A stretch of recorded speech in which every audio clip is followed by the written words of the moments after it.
Bienvenue sur le plateau de Parole d'élus. Les Villemains se suivent dans cette émission. Après le maire de Gironcourt, nous recevons aujourd'hui sa collègue, maire de Martigny, les Gerbonvaux, simple homonyme, vice-présidente de l'association des maires des Vosges et de la communauté de communes de l'Ouest vosgien, Jenny Villemain. Bonjour. Bonjour. Merci d'avoir accepté notre invitation. Merci à vous. Racontez-nous d'abord votre entrée dans la sphère publique. Vous, l'assistante maternelle, clairement au départ. En 2008, peu avant les élections, j'ai fait le choix de me lancer pour la vie de ma commune et m'investir pleinement. Et dès le conseil de 2008 où je m'inscris pour la première fois, je suis première adjointe de 2008 à 2014. Et en 2014, mon premier mandat de maire. Plus jeune maire des Vosges d'ailleurs en 2014, vous aviez une petite trentaine d'années. Alors d'un point de vue politique politicienne, on va dire ça comme ça, vous faites partie des non-alignés, même si votre sensibilité vous mène au centre droit, on peut dire ça comme ça, comme le sénateur Ingray dont vous êtes la remplaçante. Oui, si on doit me situer, on doit me situer là. Après, j'ai l'habitude de dire régulièrement que une bonne idée de droite, c'est une bonne idée, et une bonne idée de gauche, c'est une bonne idée. L'important, c'est qu'on travaille ensemble pour trouver des solutions pour nos habitants, et c'est ça qu'ils attendent. Exactement, un mot comme nous le faisons toujours sur vos indemnités, on va voir ça en tableau avec à peu près de 2000 euros net sur les trois mandats qui vous concernent. Quel regard vous portez là-dessus? Comment vous assumez tout ça, même si c'est peut-être pas le bon terme? Non, on va dire qu'une indemnité, elle porte bien son nom, hein. Elle est là pour couvrir les frais liés au mandat. On ne doit pas en faire une profession. Il y a des frais qui sont inhérents. Je pense que chaque chose Le dosage est doit bon, c'est être... ça la question pour Le vous? dosage est bon, hein. Je suis maire d'une commune de moins de 500 habitants, présidente d'un syndicat des eaux. Il y a pas de, j'ai pas de frais connexes que je demande en plus, donc ça couvre mes fonctions. Alors, on va débuter, avant de parler de votre entrée récente au comité directeur de l'AMF, par l'actualité la plus chaude, la plus brûlante, c'est la pénurie de carburant, même si ce n'est pas encore une vraie pénurie. On est à un tiers, en gros, des stations vosgiennes qui manquent de carburant aujourd'hui. Vous avez fait partie d'une sorte de comité de pilotage à la mi-journée. Qu'est-ce qui se dit? Quel est le message qu'il faut faire passer à la population aujourd'hui dans les Vosges et ailleurs? Je pense que le message, il doit être clair. Les habitants, on l'a dit précédemment, on ne doit pas leur dire que tout va bien, ils le voient bien. On ne doit pas leur dire non plus que la situation est catastrophique. À cette heure-ci, rien ne ferait qu'on devrait être dans cette situation, si ce n'est le manque de civisme. Parce que les Les gens gens ont se peur. sont rués, oui. Voilà, ils ont peur de manquer, donc ils font des réserves même insensées. Donc, pour pas que la situation se tende plus, on a un cap à passer. On espère que vers la fin de la semaine, ça va se régulariser parce que il va y avoir des livraisons. On est en train de taper dans les stocks qui n'étaient pas dévolus pour le moment. Pour que la situation se maintienne et qu'elle s'améliore et pour que, notamment sur les services de soins et de secours, on puisse avoir C'est une là offre. qu'est la vraie question C'est là qu'est aujourd'hui. la vraie question. Des aides à domicile, tout le monde en a besoin dans ses familles ou pour ses proches. L'aide à domicile, elle fait plus de 200 km par jour. Les infirmières à domicile, il faut Elles ne sont qu'on... pas prioritaires aujourd'hui à l'heure où Voilà. on se parle. À cette heure-ci, elles n'y sont pas. Donc, soyons tous responsables. Si on n'a pas besoin de faire le plein, on ne le fait pas, comme on l'aurait fait d'habitude. Donc, ne soyons pas plus alarmistes que ça, mais soyons responsables les uns et les autres pour ne pas créer plus de manque. Alors dans l'Ouest vosgien, vous connaissez bien cette situation-là, puisque c'est beaucoup de petites communes, donc les métiers, les professions que vous évoquiez font beaucoup de kilomètres, on est en plein Oui. dedans, vous avez déjà été sollicité vous-même, hein? Oui, moi, notamment une infirmière à domicile qui m'a appelé ce matin très tôt. Elle a des difficultés, 6 stations pour pas trouver de carburant. Le week-end, les gens ont fait des réserves. C'est compliqué. Donc, il faut absolument se responsabiliser les uns les autres et on va passer le cap tous ensemble. Allez, on démarre donc vraiment cet entretien, cette fois avec cette entrée récente au comité directeur de l'AMF, désormais présidé par Jean-René Lisnard, qui a succédé à François Barouin, le maire de Troyes, donc vous êtes deux Vosgiens maintenant, sur quoi, 115 élus, c'est ça, au sein C'est ça. avec Dominique Peduzzi. Quelle voix allez-vous porter? Quelle voix portez-vous aujourd'hui? Alors, je pense que ce qu'on a besoin, plus que tout, c'est qu'on porte la voix de notre ruralité. Alors, la ruralité, c'est un vaste mot qu'on utilise À tort et à travers, régulièrement et à tort et à travers. La vraie ruralité, qu'est-ce que c'est? C'est une ruralité qui s'est substituée beaucoup aux services publics. En général, les maisons France Service, on s'invente régulièrement sur la mobilité, sur tous les problèmes qu'on peut avoir d'accès. C'est ça la vraie ruralité, c'est celle qui se substitue au fur et à mesure à l'État pour remplir des missions et accompagner la population pour qu'elle continue à avoir un lien avec toute cette administration. Alors est-ce que tout ça est politisé au sein de l'AMF ou pas du tout? On Alors travaille. non, l'AMF a pour volonté, et elle le mène à bien, de rester sans étiquette, c'est-à-dire que celle de l'unité des maires qui représentent leur population. Alors, ce sont des thématiques qu'on retrouve évidemment au niveau vosgien, au sein de l'AMV. Vous êtes la vice-présidente de l'Association des maires des Vosges. Un des grands sujets, d'ailleurs, il va être traité très, très prochainement, ce sont les agressions verbales et physiques envers les élus. Où est-ce qu'on en est? Qu'est-ce que les élus veulent faire passer comme message auprès de la justice et de la police? Et de la population, évidemment. Hein. Bien sûr. Alors, la situation, si on en fait un état, c'est souvent le maire reste le dernier qu'on peut interpeller, qu'on peut aller, à qui on peut faire part de toutes ses doléances. Donc forcément, dans le climat social qu'on vit, les uns les autres, au travers de nos professions, on sent que le climat se tend et donc on va vers les élus plus en avant. Alors le paradoxe, c'est que le maire reste aussi l'élu de plus de confiance auprès de la population, mais c'est aussi effectivement celui qu'on sollicite le plus. Hein. Il suffit de regarder les élections et la participation aux élections. L'élection municipale reste l'élection avec le plus fort taux de participation. Les gens se sentent encore impliqués parce que justement, il y a ce sentiment de pouvoir aborder et de pouvoir côtoyer, faire remonter ces problématiques au maire régulièrement.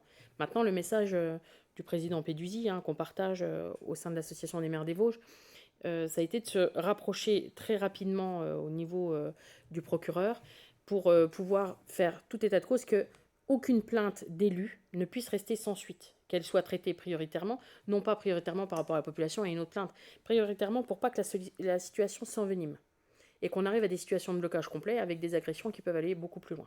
Donc tolérance zéro, on peut résumer ça comme ça. C'est ça. Et en tous les cas, à chaque fois qu'il y a un dépôt de plainte, il faut que ça soit traité. Alors sous votre casquette de maire toujours, comment se porte une petite commune comme, c'est quoi, c'est 110 habitants, hein, Martigny-les-Gerbonvaux. Alors il y a beaucoup de sujets, le surcoût de l'énergie, l'attractivité, vous l'avez évoqué, la ruralité. Ce qui fait bon être maire de Martigny-les-Gerbonvaux par les temps qui courent. On a aussi beaucoup parlé de l'exode urbain, c'est-à-dire ces urbains qui reviennent un petit peu dans les petites communes comme les vôtres. Vous l'avez ressenti d'ailleurs, je crois. Hein. Tout à fait. Alors cet exode, il a existé, le post-Covid, s'il y a quelque chose à retirer de cette crise, c'est l'intérêt pour nos communes. La qualité de vie, la qualité environnementale, il faut le dire, on a des espaces, on est bien lotis. Maintenant, il va y avoir des choses qui vont se poser directement, vous l'avez dit, la crise énergétique qu'on est en train de vivre sur les équipements publics. Il faut qu'on voit comment on peut doser, comment on peut améliorer. Alors, ce n'est pas les mêmes sommes que les grandes... Bien sûr. Mais en proportion, ça reste la même chose, pour un petit budget. Alors, les communes de notre taille qui ne dépassent pas certains critères bénéficient encore d'un tarif réglementé seulement. Jusqu'à quand, comment. Et je rappelle qu'on dépend aussi des plus gros équipements, donc... Comment on va pouvoir se situer dans tout ça, ça reste compliqué. Donc isolation, pompe à chaleur, tout ça, c'est les dossiers sur la table chez vous? Eh bien, nous, on vient de refaire la réhabilitation d'un logement, le transformer en 2 logements, où on a mis un accent assez fort sur la consommation énergétique, avec une isolation très renforcée, pour essayer d'atteindre une RT 2012, qui nous permet de louer aujourd'hui avec très peu de charges. On va revenir sur le dossier attractivité, vous l'évoquiez à l'instant, c'est-à-dire que cet effet un petit peu attractif des communes rurales retombe un petit poil. Comment est-ce qu'on fait pour maintenir quand même dans le jeu ces petites communes? Quels sont les atouts dont vous avez à disposition? Alors, les atouts qu'on a, c'est effectivement notre fiscalité, mais jusqu'à quand, vous le disiez, avec... Le prix de l'immobilier aussi, forcément. Et le prix de l'immobilier. Le prix de l'immobilier est attractif, la fiscalité. Par contre, on va opposer tout de suite le sujet qu'on a parlé derrière, c'est le carburant. Comment on va au boulot depuis chez nous, comment on en revient. Donc ça, c'est des sujets qu'il va falloir traiter avec préoccupation. Et la fracture numérique, vous en êtes où aujourd'hui? Si on s'installe chez vous, on a tout ce qu'il faut? On a la fibre, on a tout ce qu'il faut. On peut télétravailler chez vous sans problème? On peut télétravailler chez nous. Ça fait partie des conditions d'accueil qui maintenant sont presque des prérequis, on nous demande. Exactement. Avant l'école, quasiment, les couples qui veulent s'installer, c'est ça. Voilà. Ouais. Donc c'est très très important. On passe une strate au niveau intercommunal, la communauté de communes de l'Ouest Vosgien. Vous êtes donc vice-présidente, on l'a dit, en charge des services à la population, travaillant donc aux côtés du président et maire de Neufchâteau, Simon Leclerc, avec qui ça n'a pas toujours été clair et rose, il faut être tout à fait clair. Comment ça se passe aujourd'hui, sachant que vous avez donc ferraillé sur plusieurs élections, tout ça est aplani, ça se passe en bonne intelligence? Je pense qu'on a des divergences sur certains points de vue. Cependant, lui comme moi, on a l'intérêt du travail rendu à nos administrés. Donc, il y a le travail en commun qui fait que ça s'est aplani sur ce point-là. Avec un gros dossier pour vous, c'est le développement de la mobilité solidaire, avec une plateforme, racontez-nous ça, une sorte de blablacar institutionnel, c'est ça que vous êtes en train de mettre en place? Alors, ça a vu le jour là sur l'Ouest vosgien, sur notre communauté de communes, par le biais de l'association Famille Rurale qu'on aide sur ce dossier. L'idée, c'est un réseau de bénévoles qui se dit conducteur, et puis des demandeurs. Donc le conducteur est défrayé au haut-le-pied, donc depuis son domicile pour faire la course et jusqu'à rentrer à son domicile, c'est régi par la loi l'homme, donc sur les mobilités. Donc il y a un défraiement à peu près de 40 centimes. Selon votre revenu, soit vous participez à hauteur de 10 centimes, soit à hauteur de 30, que vous payez directement au chauffeur selon le nombre de kilomètres, et le reste est pris en charge par l'association, et donc là vient le volet d'aide de la communauté de communes. Et ça fonctionne bien, les retours sont bons, on sait que les gens aiment leur autonomie quand même, c'est ça qu'il faut casser aujourd'hui. C'est ça, ça vient, c'est quelque chose qui se met en place, ça fonctionne. L'association Famille Rurale a traité un autre biais par ça, c'est que aussi l'isolement. Puisque là, on rencontre des gens, c'est différent. Et puis, il y a un lien qui se met et qui essaye de se poser par l'association avec des rencontres entre bénévoles. Et chacun s'y retrouve comme vous nous l'avez expliqué. Alors, vous êtes aussi la remplaçante du sénateur Jean Ingray. C'est quoi être remplaçant d'un sénateur? En quoi ça consiste? Quelle est votre mission au quotidien? Être remplaçante d'un sénateur, j'ai envie de vous dire, jusqu'aux précédentes élections, c'était être remplaçante du sénateur. Et puis après l'élection, on ne parlait plus trop de vous. Jean Ingray a décidé d'attribuer un autre rôle à cette remplaçante. On a mis du contenu On a mis du contenu, des réunions régulières. On se rencontre et on fait un point sur... Ce qu'il voulait, c'était vraiment avoir la température de tout le département et de savoir un peu comment ça se passe pour les maires dans leur mission. Donc vous êtes un peu le relais ouest vosgien ou avec... Un relais départemental. Sur place, le travail du sénateur se passe aussi à Paris et j'ai envie de dire là est la mission... principal. Donc quand il est absent, je fais des représentations, mais c'est pas ça qui nous anime, c'est pas les représentations qui nous animent. Dans une représentation, on vous parle du territoire, on vous explique ce qui s'y passe et c'est ça qui est important. Alors, la question est évidente après, est-ce que ça peut susciter des ambitions pour vous? Est-ce que retourner sur d'autres élections comme on vous a vu vous essayer, ça peut être quelque chose que vous avez en tête dans les années à venir?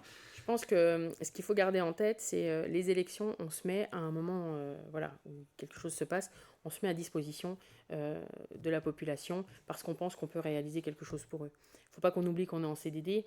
Je dis toujours, on a 6 ans, il faut qu'on remplisse le CDD jusqu'au bout et puis après on voit si on peut aller sur une autre élection ou autre chose. Et dans l'absolu, un mandat de parlementaire ou de conseillère départementale, ou il y a des choses comme ça qui peuvent vous intéresser? Ouais. Je pense que chaque chose en son temps et puis il faut se laisser le temps et pour le moment, j'ai des missions qui me sont dévolues et je compte bien les remplir.